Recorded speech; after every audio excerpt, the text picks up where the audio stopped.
Today's class we will see about the National Human Rights Commission of India. It is called NHRC. It is a statutory body established in India to protect and promote the human rights. What is called statutory body? Statutory body are not mentioned in any constitution, but it is established by an act of parliament. So it mainly fight for the human rights. There are many statutory bodies. Example, the General Medical Council is there. National Commission for Women it is there. SEBI we will tell. Uh, the Securities Exchange Board of India, SEBI. So, this what is main aim of this National Human Rights Commission in India? It is main aim. First one, it protects and promotes the human rights in the country. It ensures the compliance. It's international human rights standards. It's maintaining. Also, it will investigate and address the human rights violations. For example, the 18 one time what happened, maybe 18 less than 18-year-old child, the child marriage, something they are doing, or then sexual harassments, and they will be watching what the government is doing, what who is acting, and if that victim or they do not have uh, any lawyer or something, they are not going to the court. If they see in the newspaper, they come forward voluntarily and take under this one, they will fight for that complaint and rights of that individual on behalf of them, x or y, whatever the problem, their human right violations when they come forward. That is the main aim, main functions of National Human Rights Commission of India, either the child or the women. There is a separate one is called the women. The National Commission for Women is also separately there, but it is a common one. Here this one main objective is, it is either the national level they are dealing, also the international level in the human rights violation. For example, one man has been taken to the Saudi Arabia with the visa, but what is the purpose he has taken out, but the job has not been given. He has been in the desert, he was been human rights being violated somehow. He put on a video in a social media. By looking at the video, Human Rights Commission taken action and he recommended the government, and they have taken action to rescue him from the Saudi Arabia. So they are dealing, what I am telling is, they are dealing the foreign cases also. It's a one example. Sometimes some laws are very difficult. If you go to the foreign countries, if they are working eye to eye, nose to nose, if you do something, the same punishment will be given. So sometimes it is happening, they will be involving it with the help of government, along with the government, and they try to solve the international issues, like any kind of the issues. Main objectives is, first they will investigate the complaints of the human right abuses, either the national level and international level, conduct the inquiries, how it has happened, how the violence has been happened, in what is the intensity of the problem. Then monitor the government compliance with the international human rights standards. They will monitor whether what the government is doing on behalf of this, and educate the public on human rights. So anything violation it's happened, you just they are creating awareness and advice also. They advise the government also in a human right policy and legislation. They can advise, but they cannot dictate the rules and regulations to the government. But they can, in a limit is there. Though this commission, they can advise only. They can promote the awareness of the human rights among the government officials and also the public. And also it provide the recommendations and policies and legislative reforms. It can make a recommendation to the government. Also, it collaborate with the civil society of organizations and to promote the human rights. If you see the other objectives, it's protecting the vulnerable groups. Who is the vulnerable group? Women, child, and other minorities. Then addressing the special human rights issues. Examples, torture, trafficking. Trafficking may be drug trafficking or sex trafficking. Anything will be dealt by this human rights. providing the redress of the victims of the human rights abuses. And what is the functions of this National Human Rights Commission of India? As we have seen in the objective, first is the investigation, right? So first is the investigation and inquiry. Then only they will know is it truth or it is a fake. And visit the prison and the centers where there is less than 18-year-old people who has committed the crime, juvenile crime, something, other places, and also they will investigate it. And the recommendation and interventions. So for the legal proceedings, funds they will be providing. Maybe they may not have the lawyer, they may not have adequate money to so they will provide the funding and advise the government for the policy and legislation, propose the amendment to the government. It will give an idea to the government. And the educational function, it organizes the workshops and seminar. Why to organize workshops and it develop the educational material, create the awareness of the public, also to the police officers and other government officials to know that they have one commissions. They have a right to question the government. They have a right to question the government officials when they violate the rules and regulations or the laws. Are you understanding? So this is a statutory body. As I told you, statutory body, it is not mentioned in our Indian constitution, but it is been established by an act by the parliament. So it has that much power. But some limitation is there, but it has also the maximum power. Monitoring function. It will track the human rights violence and the abuses where it is happening, which state it is happening. It always will be tracking. It reviews the report from the government agencies and also it is doing the advisory functions. What is advisory function? It provides advices to the government agencies.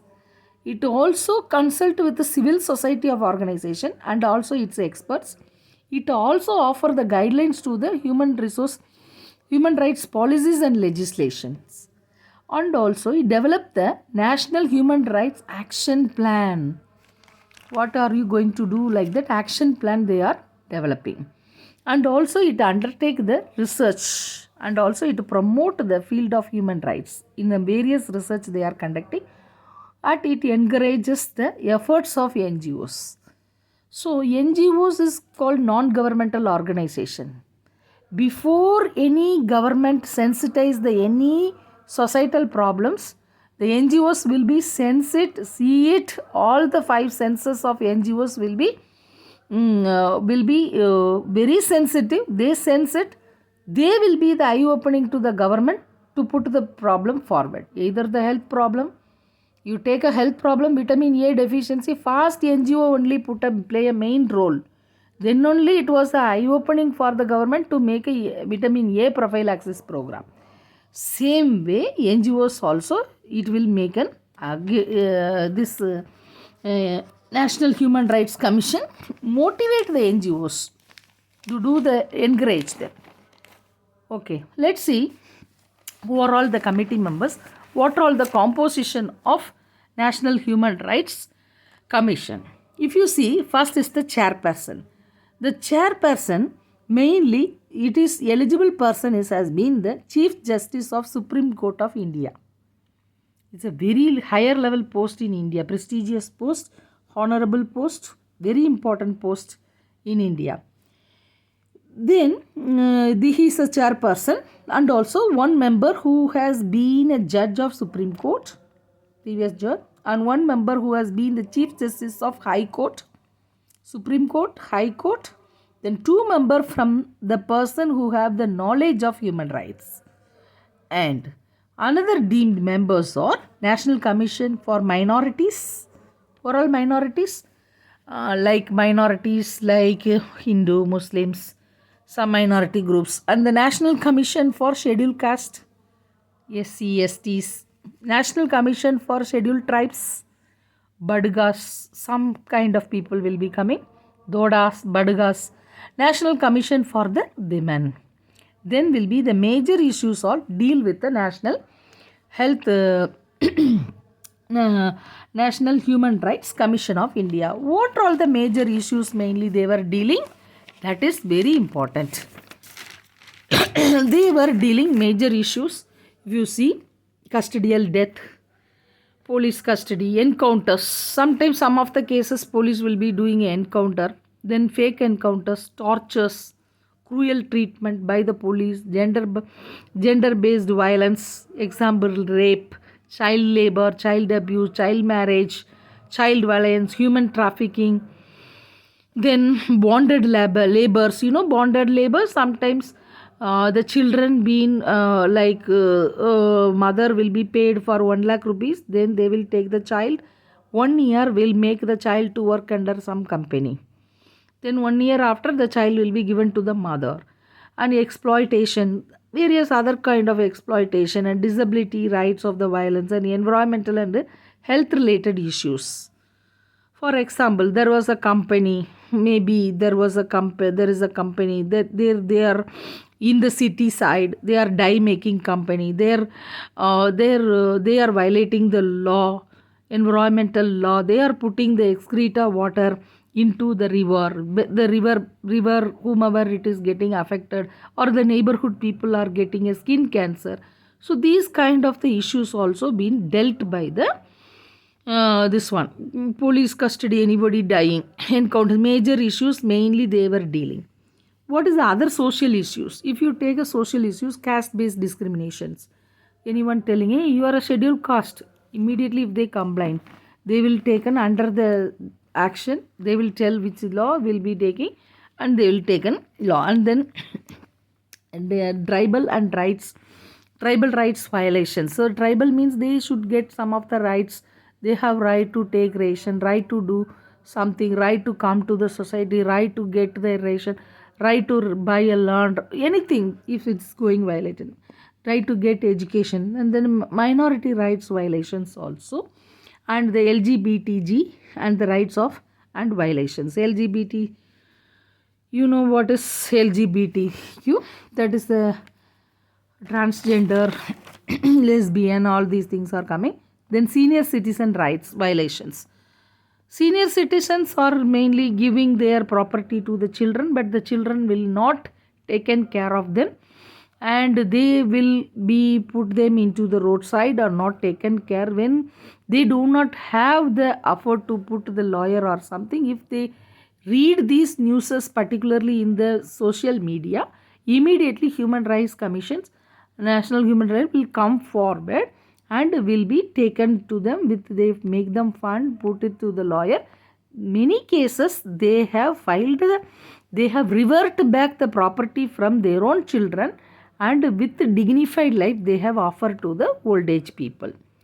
So this is the good job they have done. And right to education and right to have a health care, child marriage and all the social issue, big issue, social issue, child marriage. They make the child who is going to the school, make her to get married. They are really taking that issues and dealing that. And economic issues, labor rights violations, minimal wages and working conditions, like the labor should have, we have seen labor, we are talking in RG car, what happened, healthcare people working condition itself very bad. So that they will look into it. Land acquisition and displacement, and human rights and corporate accountability.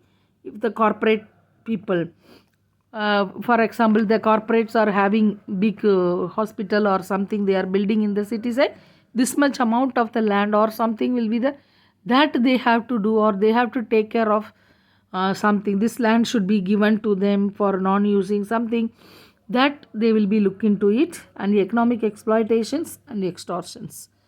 The other issues are mainly prison reforms, jail conditions, should be, what is the space, square feet they are putting, mental health and rehabilitation of the prisoners, especially refugees who is coming from asylum seekers from the foreign countries. They don't want, they come to the asylum seekers from the other nations, other country they are coming, what is their rights. And the human rights in conflicts and conflict zones, they are having a eye on it. Human rights conflict zones, mainly Jammu and Kashmir, north and east India. Then disaster responses, relief. Disaster relief, they have a right to get all the this one right to get the governmental fund. Is there anything going, somebody is playing a role or not getting receiving it, they come forward, take it. Okay, this many good things are doing, this many social issues, other issues, economical issues, political issues they are solving. What is their limitation? The limitation is a lack of power.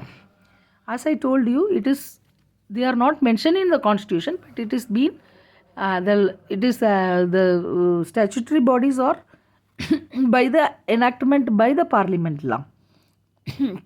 Then also they have lack of power, they are not have a power to penalize. There is a limit, they cannot too much go and penalize the supreme court order or something. Limit is the jurisdictions, limited to the case where the government is involved. So they cannot, they once the government is involved, they have a limitation. And the limited awareness and the accessibility may not accessible to all. They cannot be accessible to all. Ineffective follow-up and monitoring. Because limited resources, limited people are there. But India is a big country, lot of problem and issues are there. Everything human rights cannot come and fight forward. Very much sensitive issue in the society only, they mostly coming forward. So that is a big limitation. Time bar. Cases more than 1 year cannot be taken up by the Human Resource Rights Commission of India. That is a very important limitation. So they have a power also, they have a limitation when the government has taken up. So in this class we have nearly seen about, this is the symbol of the Human Rights Commission. So this class we have seen about how the human rights has been, what is the fundamental functions of human right, what is the composition of the Human Rights Commission, who are all the members, how it is formulated, what and all they are fighting for the human rights. Thank you.